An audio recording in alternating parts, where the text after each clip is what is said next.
साथ दगाबाजी की ना तो मारने से पहले तुझे रणवा बना दूंगा। সালটা 1993। অস্ত্র মামলায় গ্রেফতার হন বলিউডের মুন্না ভাই সঞ্জয় দত্ত।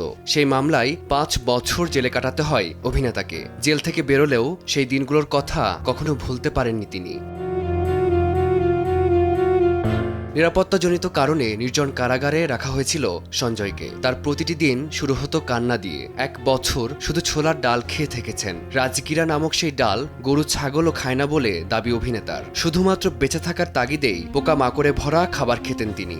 100 কেজি ওজন নিয়ে কারাগারে গেলেও বেরিয়ে আসার সময় তার ওজন কমে হয়েছিল মাত্র 40 কেজি। একবার এক সাক্ষাৎকারে নিজের অভিজ্ঞতার কথা জানিয়ে ভারতীয় কারাগারের ব্যবস্থাপনা নিয়ে প্রশ্ন তুলেছিলেন সঞ্জয় দত্ত। তার ভাষ্যমতে ব্রিটিশ আমলের ম্যানুয়ালগুলো এখনও অনুসরণ করা হচ্ছে। ভিআইপি সুবিধা দেয়া তো দূরের কথা, বরং অন্যান্য সাধারণ বন্দীদের তুলনায় তার সঙ্গে আরও বেশি খারাপ আচরণ করা হয়েছে।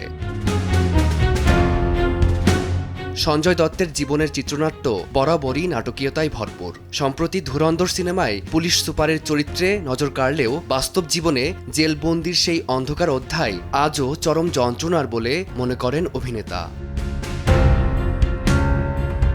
ফারদিন মাঝহার, সময় সংবাদ।